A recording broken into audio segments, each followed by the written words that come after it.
नमस्कार दोस्तों, स्वागत है आपका आपके अपने चैनल वासना के अंदाज जुनून में। आज जो सच्ची घटना आपको सुनाने जा रहा हूँ वो एक ऐसी घटना है जो इंसानियत को शर्मसार कर देगी। एक ऐसा कत्ल जिसमें शामिल थे रिश्ते, भरोसा और वो जुनून जो वासना से पैदा होता है। सोचिए, एक पत्नी अपने ही पति को मिटाने की साजिश रचती है और उस साजिश का हिस्सा बनता है उसका ही भांजा, तो कैसा नज़ारा रहा होगा। आज की सच्ची घटना कानपुर के शिवेंद्र सिंह की मौत की है। एक ऐसा कत्ल की दास्तां जिसमें खुद बेटे की आंखों ने देखा। शिवेंद्र सिंह की उम्र लगभग 50 साल थी। जिंदगी के शुरुआती दिनों में वो गुजरात में काम करने जाते हैं। प्राइवेट कंपनी की नौकरी लगती है जिसमें 15,000 रुपये उनको सैलरी के रूप में मिलता है। उसमें से बड़े मुश्किल से ज़िंदगी बसर हो रही थी। बहन अक्सर कहती थी, भैया अब शादी कर लो, उम्र निकल रही है। इस बीच उनकी मुलाकात हुई लक्ष्मी से। लक्ष्मी जो गाजीपुर की रहने वाली है। पहली मुलाकात में ही दोनों का नंबर एक्सचेंज, बातें, फिर मुलाकातें और धीरे धीरे ये दोस्ती प्यार में बदल गई। मतलब सोचिए, ये जो है वो लव मैरिज। 2004 में दोनों ने शादी कर ली। उस समय शिवेंद्र की उम्र लगभग 25 साल थी। समय बीतता गया, 3 बच्चे हुए, आनंद, रोहित और अंकिता। पर किस्मत ने करवट ली। शिवेंद्र की नौकरी चली गई, वो वापस गांव लौट आए। वहीं उनकी बहन रहती थी और उसका बेटा अमित। अमित ने कहा, मामा आप हमारी ज़मीन पर घर बनवा लीजिए, हम मदद करेंगे। शिवेंद्र मान गए। कुछ दिन सब ठीक चला, फिर उन्होंने दोबारा गुजरात से काम का बुलावा आया। घर वालों ने कहा जाओ, तो वे फिर गुजरात चले गए। घर की देखभाल करने लगा अमित, यानी भांजा। बच्चों को स्कूल ले जाना, घर का काम, मामी की मदद। आसपास के लोग कहते, वाह मामी भांजे का रिश्ता तो बड़ा ही आदर्श है। लेकिन असलियत कुछ और थी। लक्ष्मी और अमित के बीच शुरू हो चुका था अवैध संबंध। एक ऐसा रिश्ता जिसने पूरे परिवार की नींव हिला दी। शिवेंद्र को शक हुआ, मोबाइल में चैट्स पकड़े, मारपीट, झगड़े होने लगे। कभी कुछ दिन के लिए घर छोड़ देते, फिर लौट आते। दिवाली से पहले झगड़ा और बढ़ा। शिवेंद्र ने लक्ष्मी को चेतावनी दी, अब अमित से कोई नाता नहीं रखना। देखिए, एक हस्बैंड मतलब कितना सहयोगी है कि उन्होंने सब कुछ जानने के बाद भी उस औरत को मौका दिया कि भाई तुम अभी भी सबको भूल जाओ और उससे संबंध ना रखो। पर लक्ष्मी और अमित ने सोचा, अगर शिवेंद्र जिंदा रहा तो हमारी प्रेम कहानी कभी आगे नहीं बढ़ सकती। और तभी बनी कत्ल की साजिश। दिवाली की रात बच्चे पटाखे छोड़कर लौटे। लक्ष्मी ने सबको चाय दी जिसमें मिली हुई थी बेहोशी की दवा। 2 बच्चे और शिवेंद्र सो गए। पर रोहित जो सिर्फ 12 साल का था, उसने चाय नहीं पी। उसे स्वाद अच्छा नहीं लगा। माँ को लगा उसने पी ली है और वो अपने कमरे में चला गया। अब वक्त था कत्ल का। अमित ने कुल्हाड़ी से वार किया, लक्ष्मी ने भी वार किया। दोनों, सोचिए, मामी भांजा दोनों मिलकर शिवेंद्र पे कुल्हाड़ी से वार करते हैं, क्योंकि वो अचेत अवस्था में था। भाई पिया हुआ था चाय में नशीली दवा। शिवेंद्र की सांसें तब तक ली जा रही थी जब तक वो हमेशा के लिए खामोश ना हो गए।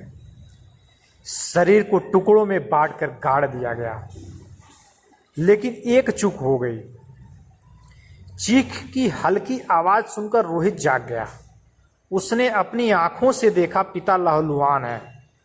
माँ और उसके कजिन भाई हत्या कर रहे थे। रोहित चिल्लाना चाहता था पर माँ ने धमकाया, चुप रह नहीं तो तुझे भी यहीं गाड़ दूंगी। 12 साल का बच्चा खौफ से चुप हो गया। भाई क्या ही कर सकता है। उसने देखा कि उसकी माँ जब वो अपने ही पति यानी उसके पापा को नहीं छोड़ी तो उसको कितने देर में 12 साल का बच्चा दोनों मिलकर निपटा देते। कुछ दिन बाद भाई दूज पर बहन कांति देवी ने भाई से बात करनी चाहिए, फोन नहीं लग रहा था। लक्ष्मी ने झूठ बोला वो गुजरात चले गए हैं। महीनों तक यही नाटक चलते रहा, लेकिन कांति देवी को शक हुआ। उन्होंने दबाव बनाया। तब रोहित ने हिम्मत करके कहा, पापा को माँ और अमित ने मार डाला। लक्ष्मी ने बेटे की खूब पीटा, डराया, पर बहन कांति देवी ने हार नहीं मानी। सोचिए बहन भी हो तो ऐसी, क्योंकि उसने उस बहन के बेटे का ही नाम लिया था रोहित ने, मतलब जो अमित था वो उन्हीं का बेटा था। पर बहन कांति देवी ने हार नहीं मानी। पुलिस पहले अनसुनी करती रही, फिर कोर्ट गई। जानते हैं पुलिस वालों का काम ही ऐसा है कि भाई वो तो मानने को तैयार ही नहीं होते हैं कि हाँ ये हुआ होगा। तो फिर ये कोर्ट जाके वहाँ से कोर्ट के आदेश पे एफआईआर कराती हैं। जब एफआईआर होता है तो जांच में सारा राज खुल जाता है। तब जाके रोहित ने कबूल किया कि उसने अपनी आंखों से कत्ल देखा है।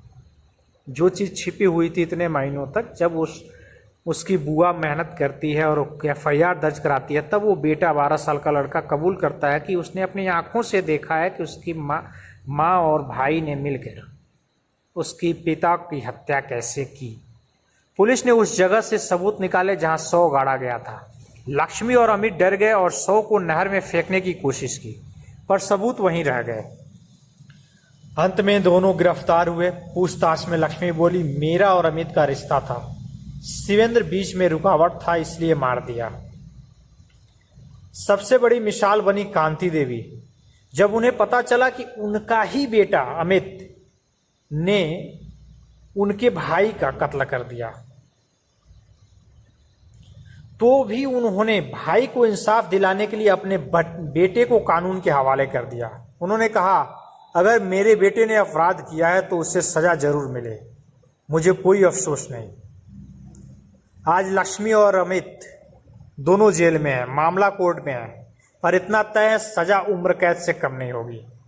और रोहित, वो बच्चा जिसने अपने पिता को मरते अपनी आंखों के सामने देखा, अब उसी ने सच बोलकर इंसाफ की राह खोली है। सोचिए इन दोनों का प्रेम प्रसंग था तो दोनों चाहते तो वही अलग भी रह सकते थे, लेकिन आजकल ये हो गया लोगों की पहले मार दो तब जान से मार दो। ये नहीं सोचते हैं कि भाई कुछ भी करोगे तुम्हारा अंतिम परिणाम आपको सलाखों के पीछे जाना ही जाना होगा। और कुछ भी कर लो, कितना हो भी सावधानी होशियारी से आप अपने आप को स्मार्ट समझ के कुछ भी कर लो, लेकिन आपको झेलना पड़ेगा। सोचिए पिता की मौत पहले हो गई, आंखों के सामने वो 12 साल का बच्चा ने देखा।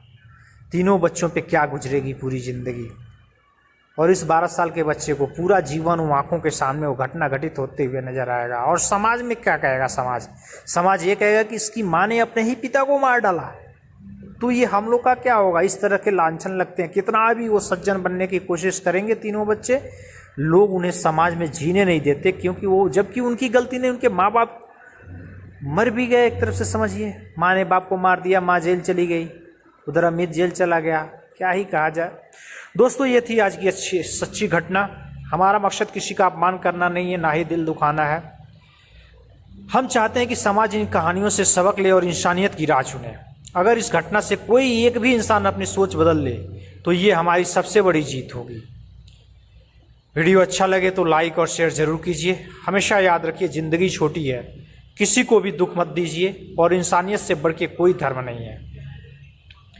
जय हिंद, जय भारत।